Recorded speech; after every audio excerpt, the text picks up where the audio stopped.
الحمد لله والصلاة والسلام على رسول الله وعلى آله وصحبه ومن والاه. الحمد لله الذي جمعنا هذا الجمع المبارك في هذه الأيام الطيبات إن شاء الله معكم، ونحن من أسعد الناس في هذه الزيارة إلى بلادكم، هذه البلاد الجميلة، وإلى شعبكم الطيب، والحمد لله الذي هدانا لهذا وما كنا لنهتدي لولا أن هدانا الله. وصلى الله وسلم وبارك على رسولنا محمد خير المرسلين وأفضل الدعاة الداعين إلى الله سبحانه وتعالى على بصيرة. Msota ya Allah subhanahu wa ta'ala, msota ari funata wa ntamnan Muhammad sallallahu alaihi wasallam astudano panapuzaya msota ni Allah tikia zina napata tikia mftona kuzawa ari makasita kanti vauka Malagasi tiketia zai neji kasi tsara tukua no msota ni Allah subhanahu wa ta'ala yankua zai ntarkia tikia amni tuerana si amni fitantanana tuizo. موضوع سنتحدث عنه في استهلال هذا اللقاء معكم أيها الإخوة الكرام والأخوات الكريمات، وسميناه بصائر في الدعوة. Niliwahi kutazewa kwa sasa majutanti fana kaduzakie kutazewa tusikia dia waktunjaina niliwahi kutawe ni fara China wifa manao fangeleza na mfumo. بصائر في الدعوة لأنكم أنتم تعيشون في مجتمع مختلط فيه المسلم وغير المسلم، والمسلمون هنا أقلية، فيحتاجون إلى أن يدعوا إلى الله سبحانه وتعالى على بصيرة بناء على التوجيه القرآن الكريم: قل هذه سبيلي أدعو إلى الله على بصيرة أنا ومن اتبعني. أنا ومن اتبعني يعني النبي صلى الله عليه وسلم والذين يتبعونه من المصلحين والدعاة الذين يقدمون الدعوة للناس. إلى أن تكون فرجت تسينا يجينا في رامون زي في تسينيس في الإسلام وتويتي في لينا زي مثلا الودية سجية مارتين كريستيان التسينيس التي كان في الإسلام، وإلى أن تكون فرجت تسينا مزار وازن يو أن بينسونا يقول لو أنزاني فنونا الإسلام زان. إذن هذه الآية الكريمة سيكون محور حديثنا حولها: قل هذه سبيلي، سبيل الإسلام، وإن الدين عند الله الإسلام. أدعو إلى الله يعني ولا أدعو إلى عنصرية ولا قبلية ولا يعني نفع مادي ولا شيء من حطام الدنيا. ما أسألكم عليه من أجر. كل الرسل يقولون لأقوامهم: ما أسألكم عليه من أجر إن أجري إلا على رب العالمين. Ni versículo ali que demten manawe alti lei sultada na zai am suku ni zana kulvilla am fara ni tatsaina tantera kan wano kan zanta ni zai versículo ni zai e tazike fa isike de nyam somdala ni Allah subhanahu wa ta'ala am fara ni tatsai sunu nyam na risaka fuk na fevi na nyam na risaka essa tifte da rambula ni fano na dama ni sa tsike na zetfa no izi zai asa tau ni nyam ni Allah subhanahu wa ta'ala.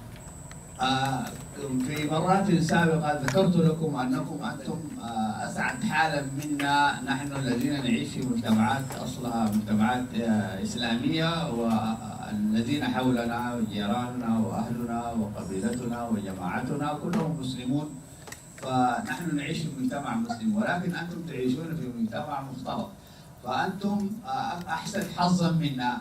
لماذا؟ لأن عندكم مشروع تبليغ الإسلام لغير المسلمين، وهذا فيه أجر عظيم، لأنه لا يهدي الله بك رجلا واحدا خير لك من حمور النعم.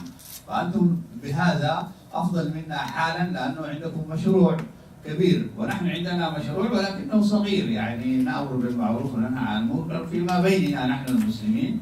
أما أنتم فتقدمون الدعوة أساسا، يعني تدخلون الناس في دين الله، فهذا حظ عظيم. Ianareo dia heveriko fa sambatra kokoa noho izahay efa miaina ny firenena islamika. Ny antony dia satria mpiaramonina aminareo dia mbola mifangaro tanteraka, misy ny silamo, misy ny tsy mpino islamo. Nomeny Allah subhanahu wa ta'ala occasion lehibe tokoa ianareo mba hiantso ny olona ao amin'ny fona islamo, satria nareo dia manana occasion izay tsy anananay, manana nareo ny occasion hoe ho ampidirinareo anatin'ny finoana islamo ny olona.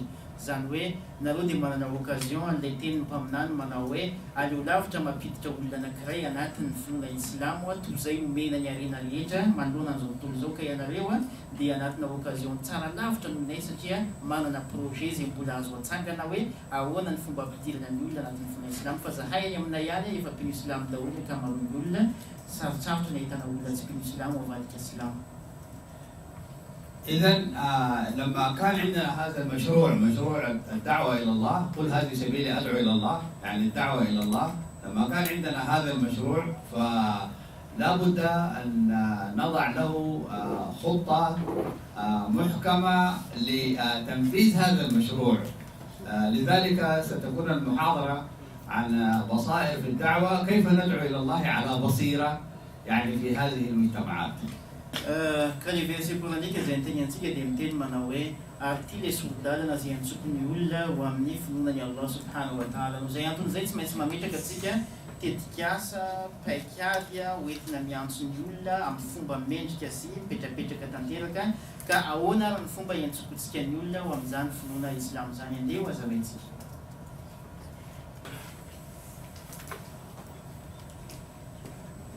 إذن عندنا البصائر في الدعوة بصيرتان، بصيرة في النصوص وبصيرة في الواقع. يعني هذه جعلناها، هذا اجتهاد مني أنا جعلتها هكذا. بصائر في الدعوة تنقسم إلى قسمين: بصيرة في النصوص، النصوص الشرعية، النصوص العلمية، النصوص المعرفية، وبصيرة في الواقع الذي نعيش فيه نحن، لأننا نريد أن ننزل النصوص على هذا الواقع. Rehefa andeha nazavany zany farany hitatsaina amin'ny fanaparitana ny finoana islamo zany dia nozaraiko anankiroa zany farany hitatsaina izany. Farany hitatsaina ny amin'ny fahazahoana an'ireo texte islamika. Rehefa miteny hoe texte islamika na lahatsoratra silamo dia ny tiako tenenina amin'izany ny Korany, ny Sunna sy ireo teny manam-pahaizana voasoratra sy voarakitra anaty boky. Ary faharoa ny farany hitatsaina ny amin'ny fahafantarana ny zava-mitranga. Zavatra mizarana koa zany ny farany hitatsaina ny fahafantarana an'ireo texte sy ny fahafantarana mitsangan-javatra izay iainanao. طيب، لنعرف كيف تكون عندنا بصيرة في النصوص الشرعية. النصوص الشرعية نقصد بها الكتاب والسنة. هذه هي النصوص الشرعية نقصد بها الكتاب والسنة. فكيف تكون عندنا بصيرة في الكتاب والسنة؟ كيف تكون هذه البصيرة؟ نحن نريد أن نعرف الكتاب والسنة بطريقة بصيرة، يعني ليس مجرد المعرفة. في فرق بين أن تعرف وفرق بين أن تعرف ببصيرة. فرق أن تدعو وأن تدعو ببصيرة. فكيف نعرف البصيرة في نصوص الكتاب والسنة؟ Ahoana ny fomba hitenenantsika fa hoe marantsaina tokoatsika ny amin'ny fahazahoana ireo texte islamika. Misy ny olona mankony mahafantatra ary namaky izay fotsiny fa le farany hitatsaina tamin'ny zavatra novakiny sy fantany tsy ao aminy. Ka ny tiantsika tenenina dia ahoana ny fomba ahafantarana fa ny Korany sy ny hadisy dia mazava amintsika tokoa amin'ny farany hitatsaina fa tsy amin'ny fahazahoana fotsiny na fahafantarana fotsiny. طيب، لتكون عندنا هذه البصيرة لا بد من آلة، لا بد من طريقة حتى نصل إلى هذه البصيرة. لا بد من آلة، لا بد من طريقة، لا بد من نحو ننحوه حتى نصل إلى هذه البصيرة. سنتحدث عن هذه الآلة للوصول إلى البصيرة. Bananatsika io farany hitatsaina izay resahantsika io dia misy fitaovana sy fomba lalovana mba hatongavana amin'izany. Ahoana ary no ahafantarantsika sy ahaizantsika ireo fitaovana izay tokony hananana mba hananana ny farany hitatsaina io. La yasma'una inshallah. Maheno tsara nareo a? Okay. طيب،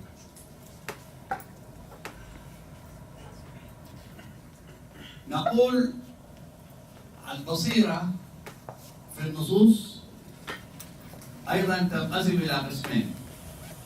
Ny farany hitatsaina amin'ny fahazahoana ireo texte islamika dia azontsika zaraina anankiroa ihany koa. القسم الأول علوم الآلة. سأشرح لكم ماذا تعني علوم الآلة. القسم الثاني علوم الدلالة.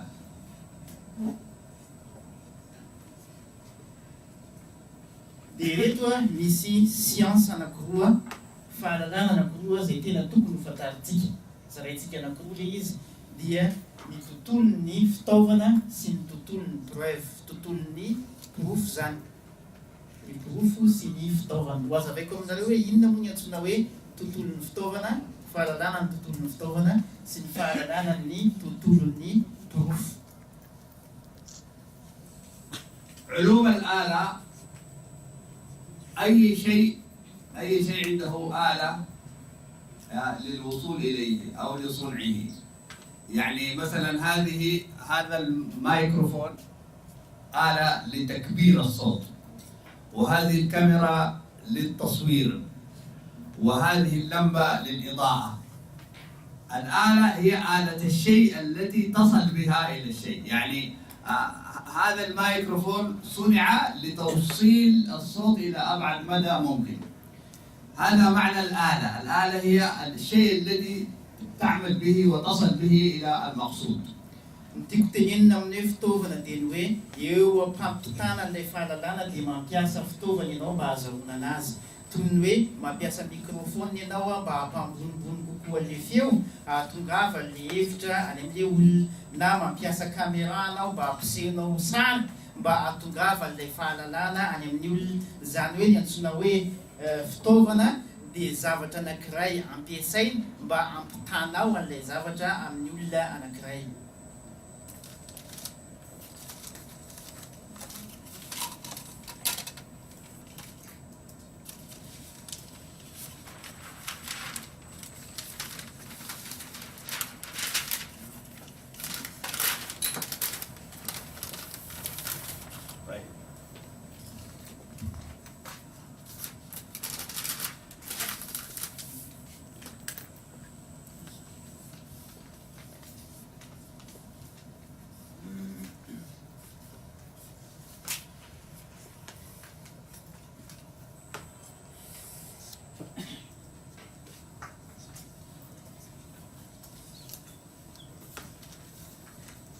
نقسم أيضا علوم الآلة،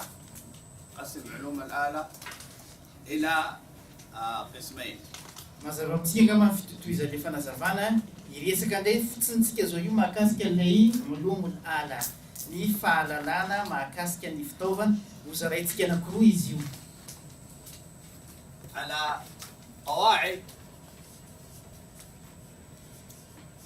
اللغة العربية.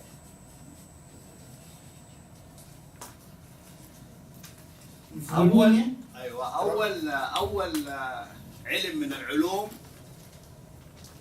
لا بد من معرفة اللغة العربية بقواعدها. ليه؟ لأننا نحن سندرس كتاب والسنة باللغة العربية، وأرقى اللغة العربية، يعني أعلى مستوى في اللغة العربية موجود في القرآن وفي السنة.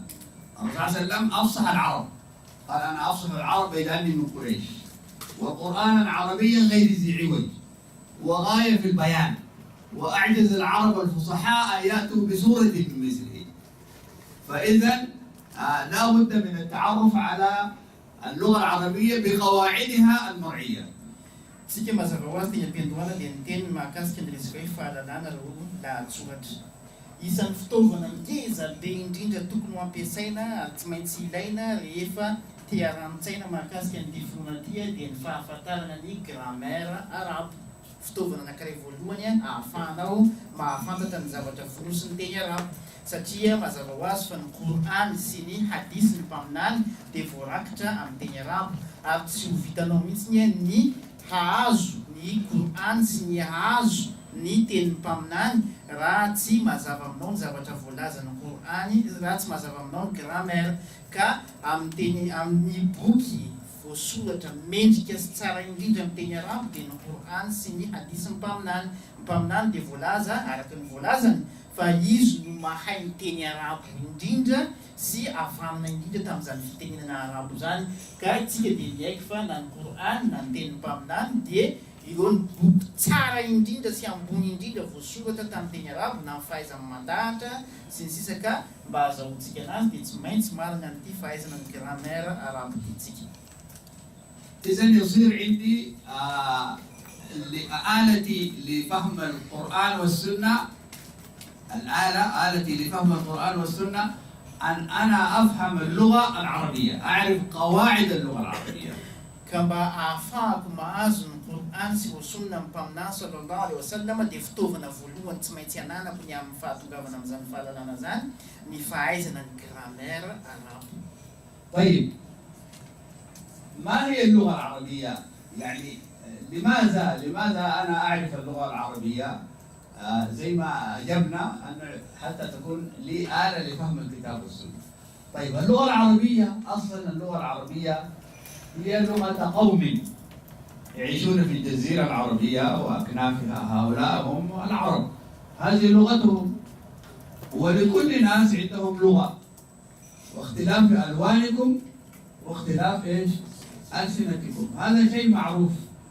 لكن الله اختار من سائر اللغات اللغة العربية وأنزل بها الكتاب، واختار من سائر الناس هذا النبي العربي ليكون نبيا. إذن اللغة العربية كانت لغة قوم معروفين محصورين في مكان معين جغرافي، لكن لما نزل بها القرآن صارت لغة أمة، بدل أن كانت لغة قوم محصورين قليلين جدا صارت لغة أمة، هي الأمة المسلمة. فمانينا موسيقى نتسمعتي تكينا ومحاي لانجي عرب. لانجي عرب دي تكون فانتارتيكي. إكينا فان لانجي عرب دي تلنا فوقا فوفارت. إلو فوقا زي نياينا أو مني أرشيبيل بي عرب نو أنسوناوي عرب زي تين فوبا فتين جيويو. Mpaminany zay nalefa ihany koa zany hoe ny teny arabo dia teny tsotra toy ny tenin'ny olona rehetra, toy izay koa mpaminany olona tsotra toy ny olona tsotra rehetra, fa rehefa fidiny Allah izy dia natsangana ho mpaminany dia izy zany ny mpaminany ny vahoaka ty boky Qur'an koa toy izany rehefa nampidiny Allah ny Qur'an ka nataony tamin'ny teny arabo dia niala le teny arabo amin'ny mahatenina vahoaka voafaritra anazy nanjary lasa tenina finoana sy vahoaka mpanaraka finoana. Ka ny teny arabo dia tsy mipetraka intsony ny filazana anazy fa tenina vahoaka izy fa tenina andian'olona mpanaraka finoana anankiray antsoina hoe silamo ilay teny arabo. إذن لما تحولت اللغة العربية من لغة قوم إلى لغة أمة صارت الأمة كلها مسؤولة عن اللغة العربية. يعني تحولت اللغة العربية، أنا قبل ما ينزل القرآن باللغة العربية ممكن أتعلم اللغة العربية أو لا أتعلم اللغة العربية، ليس ضروري قبل الإسلام. لكن بعد الإسلام صار ضروري لكل مسلم أن صارت اللغة الأمة المسلمة اللغة العربية. Nalazaiko teo fa ny teny arabo rehefa nivadika tamina hoe tenina andiana vahoaka voafaritra nanjary lasa tenin'ireo mpanaraka ny finoana islamo ray manontolo. Taloha ny teny arabo dia tsy obligatoire ny fahafantarana anazy satria tenina vahoaka, fa rehefa izy nanjary lasa tenina communauté manaraka finoana anankiray dia lasa obligatoire amin'ireo communauté izay nanaraka ny finoana io ny fahafehezana sy ny fanarahana ary fianarana an'izany teny izany dia ny teny arabo zany. لذلك نفهم من هذا ماذا؟ نفهم من هذا أن اللغة العربية تعلمها واجب. تعلمها واجب. Noho izany anton'izany dia tokony fantarintsika fa ny teny arabo ny fianarana azy dia obligatoire. تعلمها واجب لماذا؟ لأنك تريد أن تصل إلى القرآن، تصل إلى بصيرة في النصوص، لا تستطيع أن تصل إلى هذه البصيرة في النصوص إلا باللغة العربية، ولذلك ما لا يتم الواجب إلا به فهو واجب. Satria dia tena hoe ny fahafantarana ny Qur'an no fitaovana, ny fahafantarana ny teny arabo no fitaovana ahafahana mahafantatra ilay texte dia ny Qur'an, ka noho izany anton'izany nanjary lasa obligatoire amintsika ny fahafantarana ny teny arabo na dia fitaovana azy mba ahafahantsika marani-tsaina tanteraka amin'ny fahafantarana an'ilay texte. Ka ny teny arabo dia nanjary lasa obligatoire amintsika ny fahafantarana azy satria amintsika dia misy formule anankiray miteny manao hoe raha ohatra ny zavatra obligatoire tsy tanteraka ny fahafantarana azy raha tsy amin'ny alalan'ny zavatra anankiray izay tsy obligatoire, iny zavatra tsy obligatoire iny dia manjary lasa obligatoire ihany koa. Asa raha mazava amintsika ilay teny iny? Raha misy zavatra anankiray tsy obligatoire toy ny fianarana teny arabo tsy obligatoire, nefa tsy ho fantatranao mihitsy ny dikan'ny Coran izay obligatoire aminao ny fahafantarana anazy, dia manjary lasa obligatoire ilay zavatra tsy obligatoire. Mazava? طيب لو واحد يريد أن يدرس في فرنسا وهو لا يعرف اللغة الفرنسية وجد بعثة إلى باريس ليدرس الطب، فماذا سيفعلون معه؟ هو لا يعرف اللغة العربية، لا يعرف اللغة الفرنسية، وسافر إلى فرنسا لدراسة الطب. ماذا عليه أن يفعل أول شيء؟ سؤال لكم. Misy olona anankiray nahazo bourse andeha ho any Fransa, rehefa nahazo bourse izy andeha any Fransa dia tonga soa mahatsara tany fa andeha hianatra saingy tsy mahay teny frantsay izy anefa hianatra médecine. Inona no tsy maintsy atao le école izay nandray anazy amin'ny olona io? Samy manangatana ny fanontaniana zay. لابد أن يدرس اللغة الفرنسية حتى يستطيع أن يدرس الطب. Tsy maintsy mianatra teny frantsay izy izay tsy obligatoire aminazy mba ahafahany mianatra amin'ny faculté de médecine izay tiany hidirana.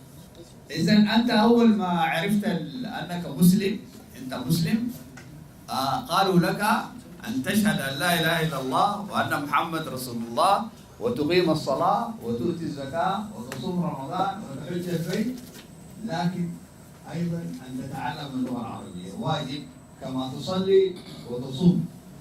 تعلم اللغة العربية واجب زي الصلاة والصيام.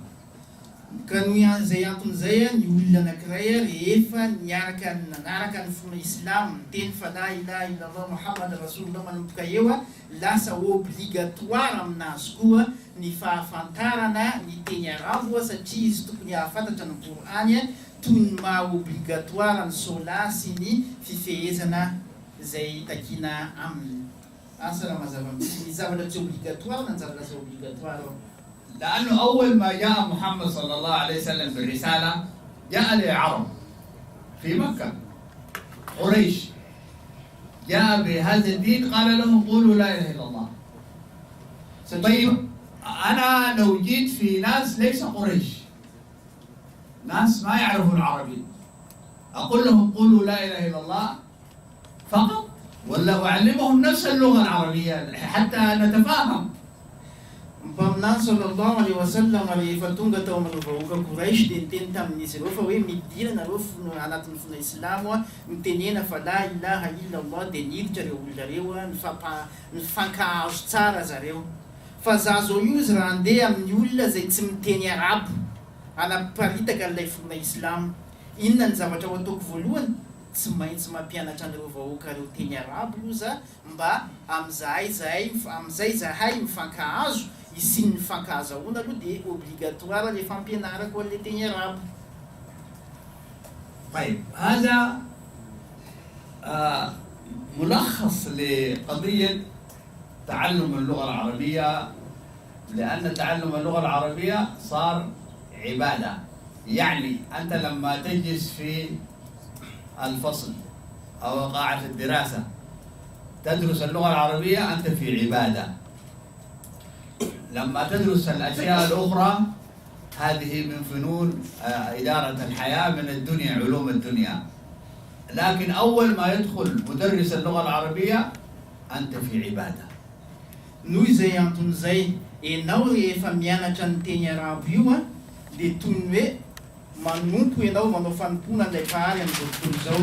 Ary ny fianarana ny fahalalana ankoatry ny langy arabo amin'izay fotoan'izay a dia fianarana talenta toy ny talenta hafa mba ho hainao. Fa ny fianarana ny teny arabo dia manjary lasa obligatoire anao, manjary lasa fanompona. Ka vao une fois miditra ao anatin'ny chambre fianarana langy arabo ianao dia miditra amin'ny mpampianatra langy arabo a dia ahafantarinao anatin'ny fisainanao fa hoe hanomboka anao ilay fanompona ianareo izay satria mitondra ho any amin'ny fanompona ilay teny arabo.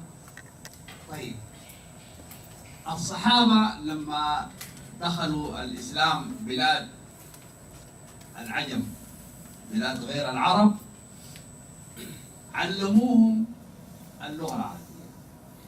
لذلك نجد أكبر علماء اللغة العربية في الإسلام هم ليسوا من أصول عربية. Io sahaba rehefa nanaparitaka an'ity finoana silamo ity a, zavatra voalohany nataony zareo rehefa nakany amin'ny firenena tsy silamo zareo dia nampianatra ny olona an'ity teny arabo ity. Noho izany anton'izany dia hitantsika anatin'ny tontolo ny langy arabo fa ny ankamaroany ireo manam-pahaizana izay fanta-daza amin'ny fianarana sy fametrahana ny langy arabo dia olona étranger avokoa, izany hoe tsy arabo ny fototra ny evin'ireo manam-pahaizan'ny langy arabo presque. لو تذكروا منهم مراجع للغة العربية، سيبويه، نفطويه، حتى القاموس الفيروز آبادي من فيروز آباد، بلاد ما وراء بلاد السند وبلاد الهند. هؤلاء هم أكبر علماء اللغة العربية. حتى كثير من المفسرين زي البخاري ومسلم القشيري النيسابوري من نيسابور، البخاري من بخارى في روسيا، ومن علماء سمرقند، ومن هؤلاء العلماء الكبار في اللغة العربية وفي العلوم الشرعية أكثرهم ليسوا من العرب. Tsika rehefa mijery anatin'ny tontolon'ireo boky voasoratra momba ny langy arabo izay lasa référence ngeza be ankehitriny rehefa hianatra langy arabo, dia mahita anarana antsika antsoina hoe Sibaoey, mahita anarana antsika antsoina hoe Neftaoui, mahita anarana antsika antsoina hoe Feroz Abadi. Aty amin'ny tontolon'ny hadisy koa tsika dia mahita anarana ngeza be antsoina hoe Bukhari, izay avy any amin'ny tanàna antsoina hoe Bukhari, avy any amin'ny firenena antsoina hoe Samarkand izay any Inde ankehitriny. Tsisy arabo ireo olona rehetrarehetra ireo nefa dia nandalina sy nametraka fepetra ary grammaire mahakasika ny tontolon'izany langy arabo zany. لماذا وصلوا إلى هذا المستوى من فهم اللغة العربية؟ لأنهم فهموا مع الإسلام وجوب تعلم اللغة العربية. Nahoana izy ireo tonga tany amin'izany etapy farany ambony hoe nametraka grammaire amin'ny langy arabo zany dia satria tsapan'izy ireo fa hoe satria tsy maintsy ianarana ny langy arabo fa tsy fantatra ny dikan'ilay texte islamika raha tsy mianatra ny langy arabo.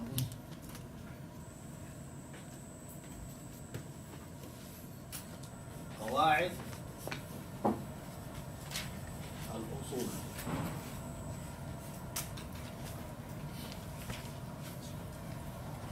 Dia eto anilany indray a ilay fizarana faharoa teto amin'ity toerana ity hoe tsy maintsy fantarina ny langy arabo satria fitaovana ilaina io.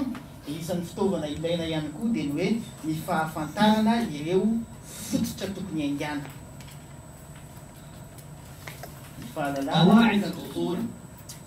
نعم، قواعد الأصول هي أيضا الطريقة التي نتعامل بها مع النص قرآن وسنة. قواعد الأصول يعني كما هناك اللغة العربية عندها قواعد، الأصول عندها قواعد. الأصول معناها أصول الفقه وأصول علم المصطلح الحديث. هذه آلات. أصول الفقه نعرف به، علم الأصول نعرف به كيف نستخرج الأحكام الشرعية من الأدلة التفصيلية. وعلم الحديث نعرف به الحديث الصحيح من غيره. إذن هذه علوم آلة.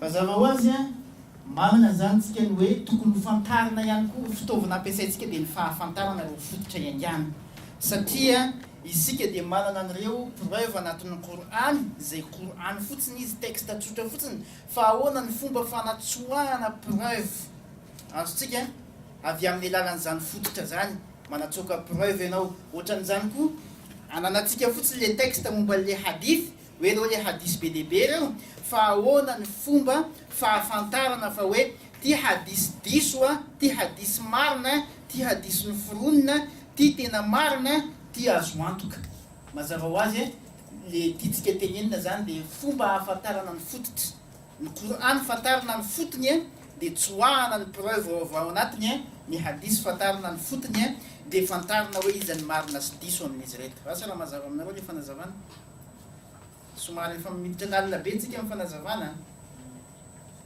فعلم أصول الفقه علم بقواعد كلية يعني أساسية لاستخراج الأحكام الشرعية من أدلتها التفصيلية. أنت لما تأتي وتقرأ كتب العلماء تجد يستدلون بقواعد من أصول الفقه، فلا بد أن تعرف هذه القواعد.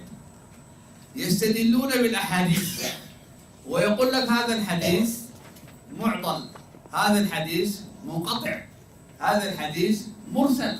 أنت لا بد أن تعرف ما معنى منقطع ومعضل ومرسل وغيرها من المصطلحات حتى تعرف ماذا يريد أن يقول هؤلاء.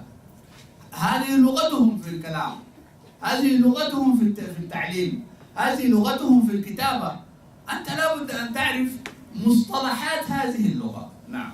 Ianao dia tsy maintsy mianatra nyity fototra ity satria rehefa hainao tsara ilay fototra dia hainao ny manatsoaka ireo preuve ampiasaina amin'ny fiqh ka afaka mamoaka lalàna ianao tamin'ny fahafantarana ilay texte. Vakinao ny Korany natsofokanao izy tanatin'ny tontolo ny resaka fiqh hainao amin'izay manatsoaka ireo porofo rehetrarehetra tsirairay avy fa hoe ty ohatran'izao ny lalàna mifehy azy, ty ohatran'izao ny lalàna mifehy azy, ty ohatran'izao ny lalàna mifehy azy. Zay raha ohatra ka verset coranika ny resahantsika. Rehefa miditra amin'ny tontolon'ny hadisy ihany koa ianao dia haintsika fa ireo hadisy rehetrarehetra izay manoloana amin'ny masontsika dia efa misy fomba ny classifier ireo manam-pahaizana anazy hoe ty hadisy munqati' zany hoe hadisy tapaka, ty hadisy ma'dul zany hoe nisy fanovana ny tranga tao anatiny, ty hadisy mursal zany hoe nalefa raha ohatra ka adika amin'ny teny gasy.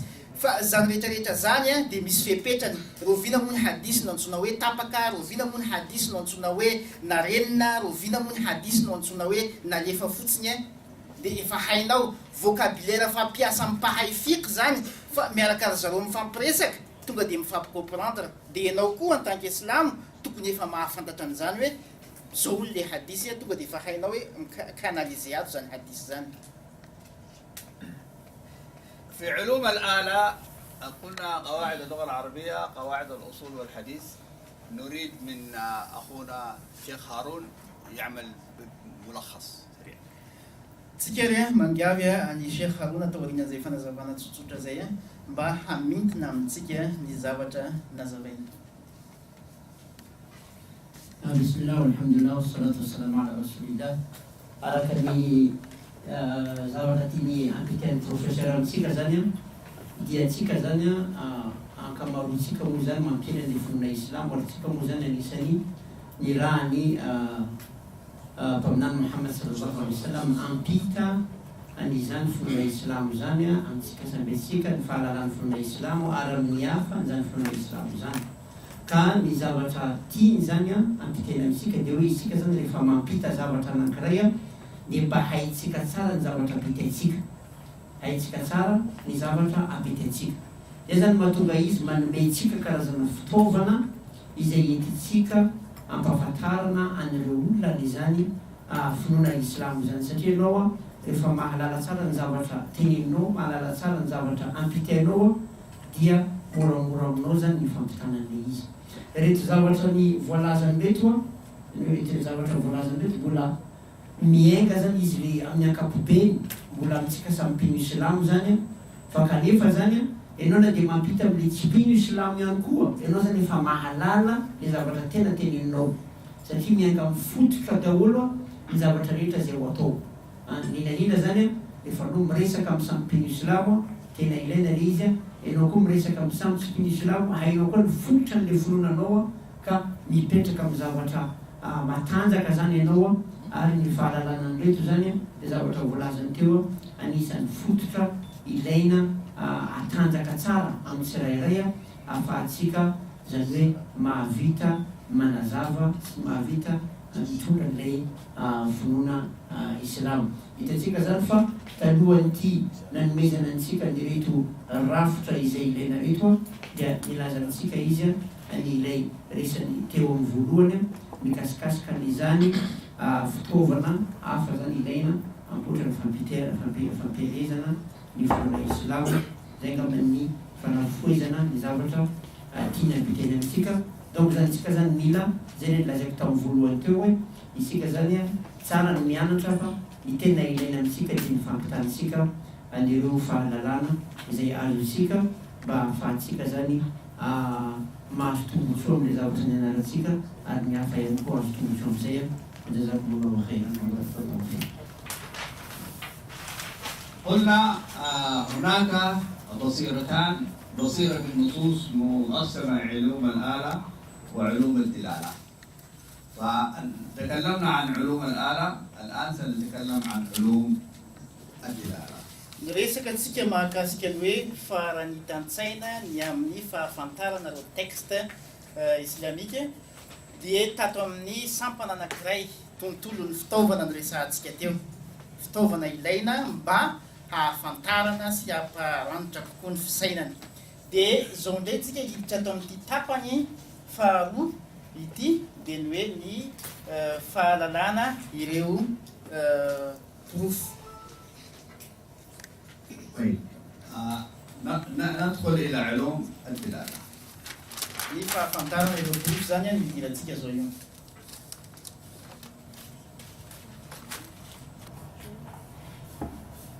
أيضا علوم الدلالة تنقسم إلى قسمين. علوم الدلالة نشرح لهم هذه كلمة الدلالة، يعني التي تدل على شيء، يعني الدلالة هذا يدل على هذا، هذا يدل على هذا. مثلا الأثر يدل على إنسان مشى من هنا، إذا وجدت الأثر. Tiatsika wazavaina hoe inona moa tiatsika tenenina amin'ity le hoe ny fahalalana ireo porofo, zany hoe ny zavatra mitondrona. Raha ohatra zao tsika ka mahita ditongotra anankiray, ditongotra dia manaporofo zay fa inona nisy olona nandalo teo. علوم الدلالة منقسمة إلى قسمين. Mizara anankiroa izy io. نشوف الأقسام عشان تعرف عرفنا عندنا قواعد اللغة العربية، قواعد الأصول والحديث، بعدين نأتي إلى الأشياء التي تدلنا على المعنى، يعني نعرف بها معاني الأحاديث، معاني الآيات. ففي القرآن الكريم التفسير، علم التفسير، علم التفسير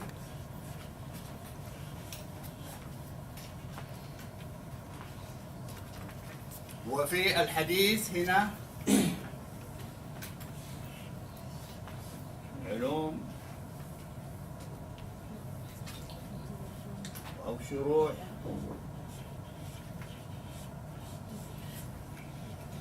السنة والسيرة.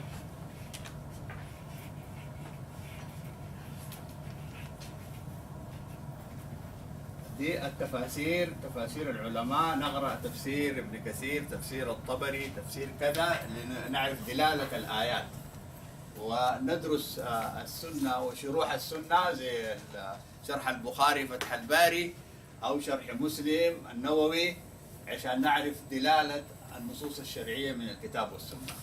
ahafahantsika manana porofo ho ampiasaintsika sy ahafahantsika mahalala ny porofo dia misy zavatra tsy maintsy ianarantsika mba ahafahana manana an'izany porofo zany. Dia tsy inona fa ny tafsiriny Qur'an. Ianaranao tsara ny dikany Qur'an ny tsiprihany. Amin'izay ianao afaka mametraka amin'ny profo amin'ny plasiny. Ianaranao tsara koa ato an-daniny ireo sonina ny mpaminany, fomba mampanao ny mpaminany, na ny teniny teneniny zany na ny fihetsika nataony na ny tantarany. Ianarana tsara zany mba ho profo eo am-pelatananao.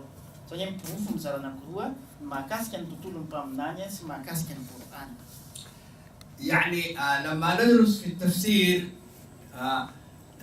يعني الآية يقول لنا مثلا تفسير آية معينة، هذه الآية تدل على كذا، على الحرمة أو على الوجوب، أو هذا النص يدل على الاستحباب، أو هذا النص يدل على كذا، يدل على أي حكم من الأحكام.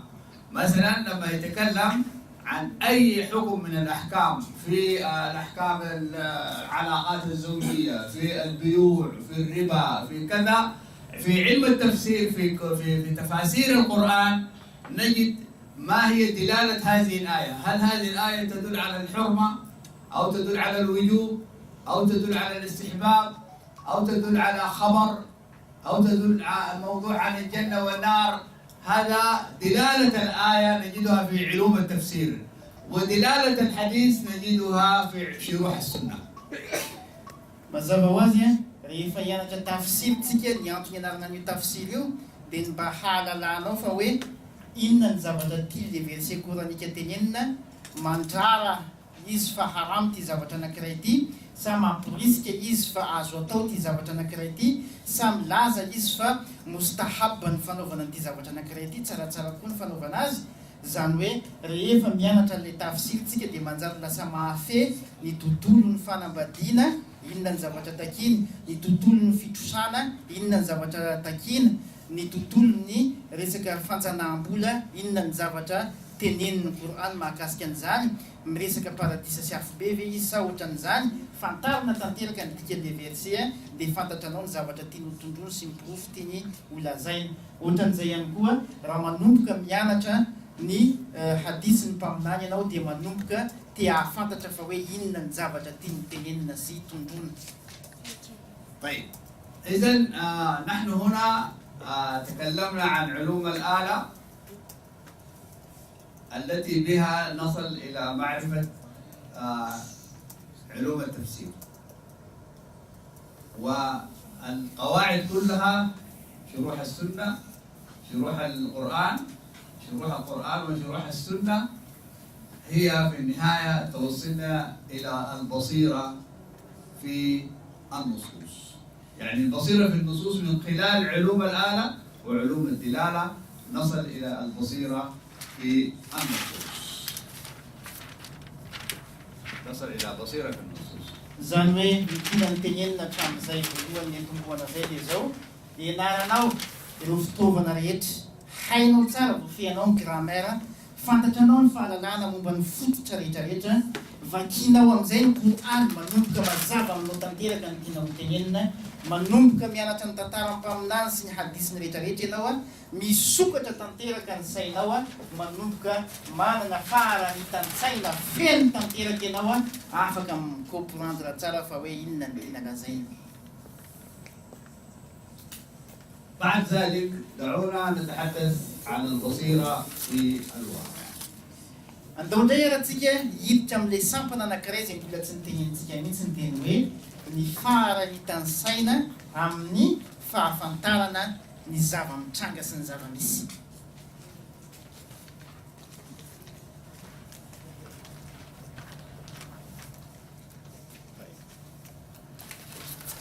ماذا نعني بكلمة الواقع؟ الواقع هو نجعل سؤال. ماذا نعني بكلمة الواقع؟ ماذا نعني؟ Inona no tiantsika tenenina amin'ity vocabulaire voambolana anankiray antsoina hoe zava-mitranga sy ny zava-misy. Inona no tiantsika tenenina amin'izany? Fanontaniana ho azay manambalina. Sheikh Harun.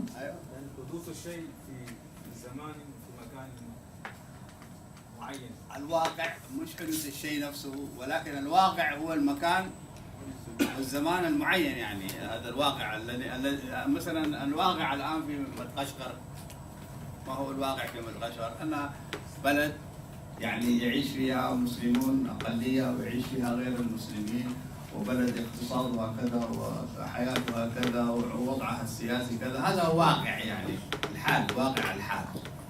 نعم. mazava ho azy ozy izy ilay واقع titsika tenenina dia hoe le zavatra mitranga amin'ny fotoana anankiray amin'ny toerana anankiray izay hoe iainana amin'izao fotoana izao. الواقع الذي عشان نكون عندنا بصيرة في الواقع لابد من النظر في أمرين. mba hananantsika saina misokatra sy maranitra amin'ny fahafantarana zava-mitranga dia misy zavatra anankiroa tokony ho fantarina. أول شيء الواقع الاجتماعي. voalohany dia ny trangam-piarahamonina.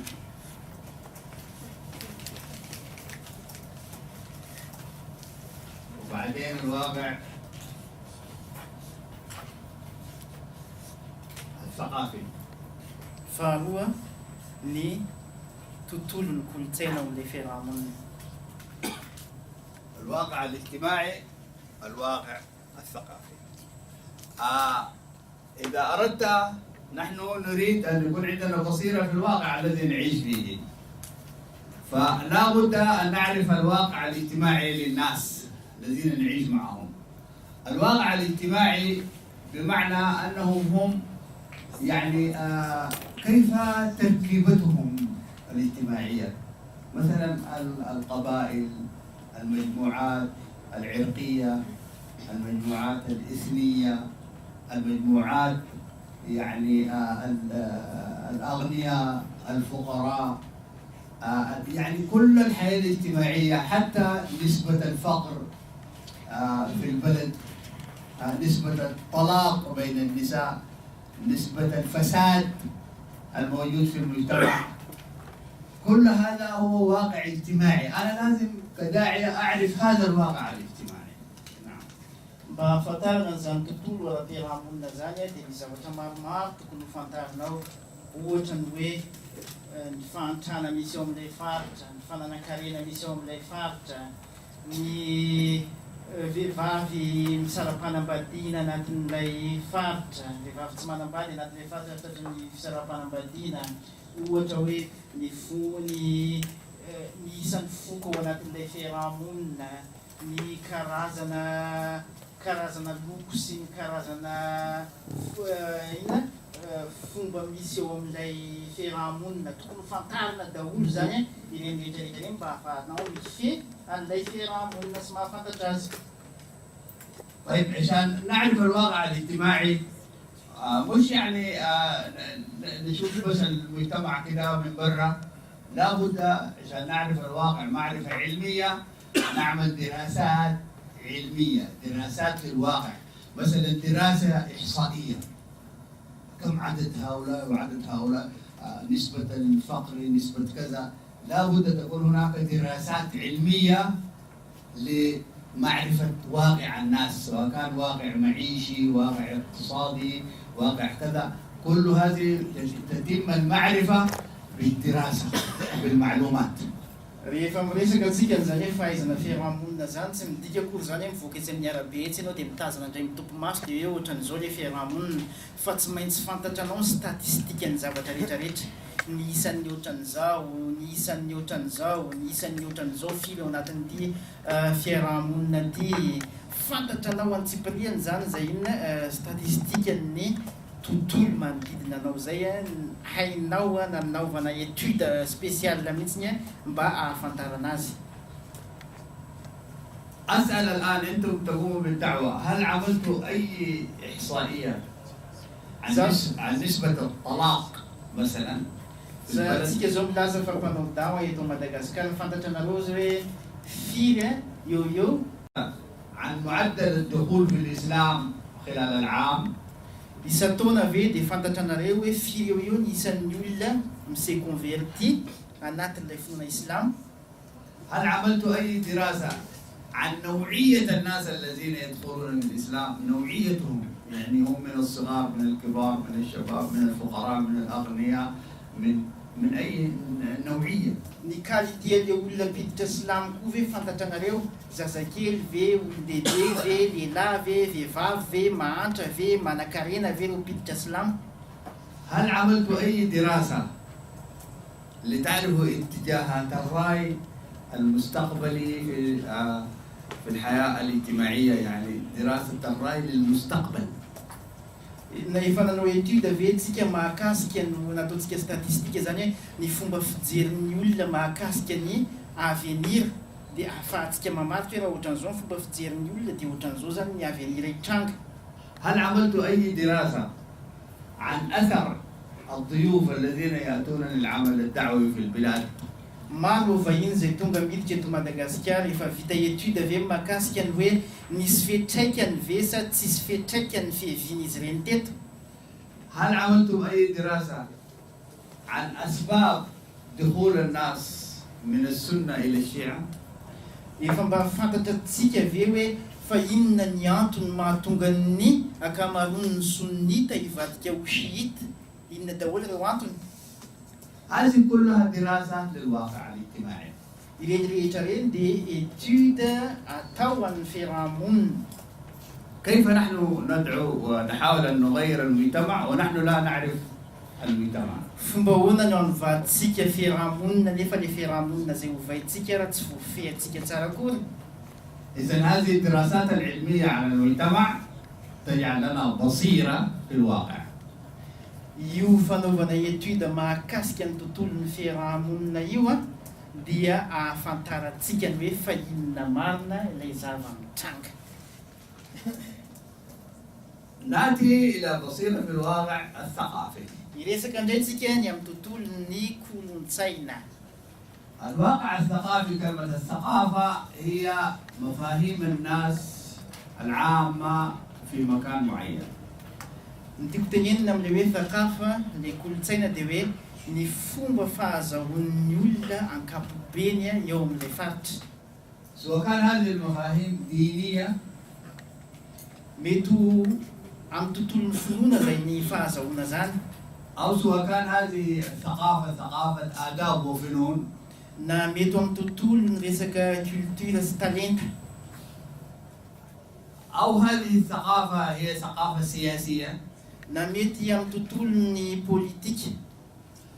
هذا هو الواقع الثقافي، سواء كان الواقع الثقافي هذا يتعلق بالعمل السياسي أو يتعلق بالآداب والفنون أو يتعلق بالعقائد والأديان، هذا هو واقع ثقافي. Zany hoe ny tontolon'ny kolontsaina eo amin'ilay faritra ve tontolo amin'ny lafin'ny culture sy resaka talenta sa resaka politika ny tena miraikitra anatin'ny lohan'ilay olona sa ny resaka finoana ny tena zavatra mahafinaritra ilay olona anatin'ny fiarahamonina. طيب لما عرفنا ندرس الواقع الثقافي، كيف نعرف الواقع الثقافي؟ اتجاهات الثقافة الموجودة في المجتمع المعين إلا من خلال دراسة علمية. Tsy ho fantatra amintsika mihitsy ny fironana ara-ny fironana, zany hoe mirona amin'ny kolontsaina inona le vahoaka ao anatin'ilay faritra raha tsy misy ny étude izay atao vao fantatra hoe kolontsaina ohatran'izao no ironan'ny fomba fisainany reto olona reto. فإذا كان الواقع الثقافي هذا الواقع الثقافي يعني في الآداب والفنون مثلا، في الآداب والفنون ما هي اتجاهات الرأي الثقافي تجاه الفنون الإسلامية مثلا؟ Raha ohatra ny olona ka mirona amin'ny tontolo kolontsaina ara-culture sy amin'ny resaka talenta fotsiny, dia mba fantarantsika hoe amin'ny tontolon'ny culture sy ny talenta io ve mba misy culture islamika mba manintona sy mahafinaritra ny olona anatin'ilay fiarahamonina.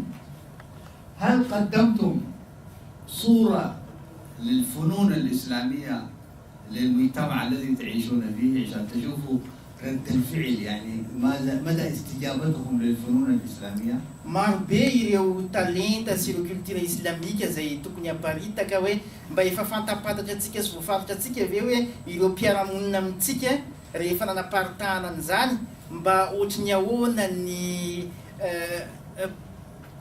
positivité sy négativité amin'ny fanaikendry zareo an'ilay izy. مثلا من الفنون الإسلامية هذا الخط العربي، هذا من الفنون العالمية الآن. هل قدمتم أي شيء من هذه الفنون؟ Ohatrany ohatra hoe isan'ny talenta anatin'ny tontolon'ny fona silamo ny fahaiza-manoratra toy izao hitantsika amin'ny tableau zao, mba isan'ny zavatra mahafinaritra ny olona ve ny hoe te ahay an'io, mahafinaritra anahy io.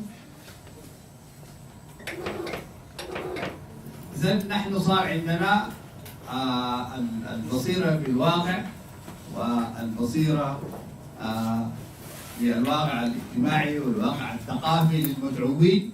هذه البصيرة لا تأتي إلا بدراسات علمية عن هذا الواقع، ليس مجرد نظرة سطحية من فوق، لا، دراسات علمية إحصائية تاريخية ثقافية جغرافية سكانية عن هذا الواقع، حتى نعرف اتجاهات هذا الواقع إلى أي اتجاهات حتى نقدم له الدعوة المناسبة. Tsy maintsy ianarantsika ny tontolo rehetrarehetra ny zava-mitranga ty, ny tontolo ara-geografika, ny tontolo ara-tantara, ny tontolo ara-politika, ny tontolo ny amin'ny lafiny rehetrarehetra dia fantarintsika daholo mba hahafahantsika mifehy an'ilay izy, hahafahantsika mamaritra ny résultat tsika tongavana. إذن نحن من هنا اتضح لنا الأربعة أركان دي: علوم الآلة، علوم الدلالة، وبعدين عرفنا برضو البصيرة في الواقع فيما يتعلق بالواقع الثقافي والواقع الاجتماعي. أريد من يأتي ويلخص لنا، أريد من يلخص لنا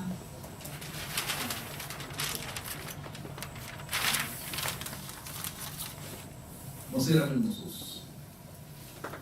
Tsika raha zao io mitady olona anankiray hamintina amintsika ny antsoina hoe basirat an-nusus, ny fahalalana ireo texte. Mba misy anankiray manazava mamintina izay voalaza mahakasika an'ity ilan'ity. منو يلخص لنا؟ السلام عليكم ورحمة الله وبركاته. Ny Sheikh zany tena mahafantatsika ny etapany voalohany ao anatin'ny antsoina hoe basair fi dawa, ka ny etapany voalohany dia antsoina hoe ny basira fi nusus. Le basira fi nusus izany hoe ny fahakingan-tsaina na ny faharitan-tsaina eo amin'ilay fanatanterahana ny dawa eo amin'ny lafiny ara-pitrandrana.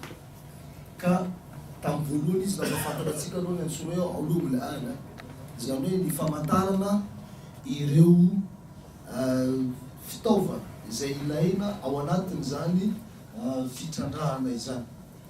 Nampahafantarina isika amin'izay tao anatin'io zany fa io ulumul ala io zany dia miainga avy amin'ireo zay fitaovana zay heverinao fa mety ilaina amin'ny zavatra ampiasay. Raisiny ohatra tamin'izany ohatra hoe al-qawaid al-lugha al-arabia, ny fahafantarana ny fitenenana eo amin'ny fiteny arabe na ny grammaire arabe. Ary ny faritiny mihitsy aza nazavay ny antsipiriany tamintsika ny antony mety ahatonga ny teny arabe lasa wajib na lasa fard obligatoire mihitsy ny fianarana azy. Zany hoe tsy misy mihitsy fomba ahafahana mahafehy izany fahalalana islamo izany raha tsy amin'ny alalany miainga avy amin'ny fifehezana amin'ny teny arabe. Ary rehefa avy eo dia nazavay Sheikh tamintsika misy famaritana tena mahafinaritra napetaka tamintsika hoe ny teny arabe tamin'ny voalohany dia fitenina foko anankiray. Rehefa avy teo no ny fidinan'ny Quran tamin'ny teny arabe no nifandrahan'ny Allah azza wa jalla ny Rasulullah sallallahu alaihi wasallam izay arabe tamin'ny vahoaka arabe dia lasa fiteny vahoaka anankiray ny teny arabe androany. Izany hoe fiteny zao tontolo izao ny teny arabe androany. Izany io zany le fitaovana lehibe voalohany nampahafantariny shiritatsika. Faharoa dia nampianariny koa tsika ny antsoina hoe mbola anatin'le ulumul ala izay nozarainy roa ينفعوا دي نمبر نقول سكوي إلى يصير مالال نسميه قواعد الأصول والحديث. قواعد الأصول زمان نفافتنا يكون في تشيكيا الروم فوت تيجانا ريت زاني إيوامي دعوة إذا تشيك. زمان تبزان ديا نفافتنا تيكا هو إيرو لي في تشيكيا مفي إيرو فوت تيجانا يوم القرآن. زمان في القرآن دي نفافتنا تيكا ويجينا نتيني آية نقرأت منه. Mari namo fa bisa kam tiga mandish ni aya Al-Quran arkan yefta tiga. Kane fanzan isa kini aya dia misi futra yengana armisi efta zetiani aturam. Ka amnelala ni zay usul zay qawaid zaman misfchik yu fati arkan zandi kanawaz fa misfchik kawere fati ayati tuizau de izau nitika. Ari manaraka takzanian kuwa nazavaini iwa mhadithi ya nkoska gelina maana na kuwa falalana mkaskia amne makaskia anilai hadithi nazavaini msika wotawe bila fantasika ni shuruh bila fantasika ni retreta kumbadu hadithi zan mafatika maayat. Merci beaucoup. من يشرح لنا يلخص مو يدرس يلخص يعني علوم الدلالة. Tsika zao ndray mitady olona anankiray amidina amintsika ilay antsoina hoe ulum ad-dilala, ny fahalalana ny dikany iza no amidina amintsika. Mamidina ozy izy fa tsy mampianatra. ما في واحدة من الأخوات تلخص لنا علوم الدلالة؟ Mba vehivavy ndray kosa e. ما في؟ Tsisy ve? ممنوع؟ Anankiray? حرام ولا شنو؟ واحدة لقى عندك ما في؟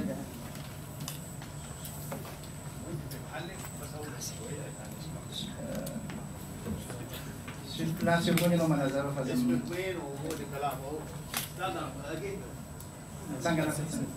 السلام عليكم ورحمة الله وبركاته. وعليكم السلام ورحمة الله وبركاته. يشرح لنا الأستاذ بصائر في الدعوة، يعني كيف ندعو الله على بصيرة.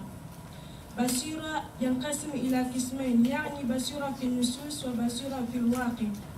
يعني البصيرة تقصد بها الكتاب والسنة، يعني الكتاب والسنة كما إذا تريد أن يقرأ القرآن أو في الحديث الرسول صلى الله عليه وسلم يلازم أن يعرف بصائر في الدعوة. بصائر تنقسم إلى قسمين، الأول علوم الآلة، علوم الدلالة. الآلة هي الشيء الذي تعمل بها وتصل بها إلى المقصود. مثال الثوب ليلبس به الناس ليستر العورة. العلوم الآلة قواعد اللغة العربية، قواعد الأصول والحديث. تعلم اللغة العربية فهو واجب في الإسلام، يعني إذا لم تعرف الإنسان اللغة العربية لا يعرفه معنى القرآن الكريم أو معنى الحديث النبوي. كما قال الأستاذ إذا تقدم الشخص لا إله إلا الله محمد رسول الله وإقام الصلاة وإيتاء الزكاة وصوم رمضان وحج البيت واجب أن يتعلم اللغة العربية. إن تعلم اللغة العربية فهو واجب في عبادة، فهو عبادة أيضا. وقال الأستاذ أيضا الصحابية في أول الصحابية عندنا الأول شيء الذي يتعلم الأصحاب أول شيء الذي يفعل للعرب يتعلمه اللغة العربية، يعني الأول شيء الذي يتعلم الصحابة الأصحابية يفهم اللغة العربية. كيف يفهم اللغة العربية؟ وكثير من العرب وكثير من العلوم ولكن ليس هم العرب، يعني يمكن العلوم أو الشيء الذي يعلم اللغة العربية أو يعلم الدين الإسلامي ولكن ليس هو العرب. والسلام عليكم ورحمة الله وبركاته. وعليكم السلام ورحمة الله وبركاته.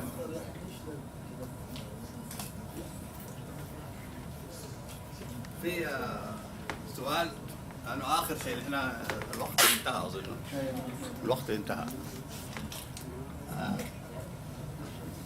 طيب نكتفي بهذا وصلى الله وسلم.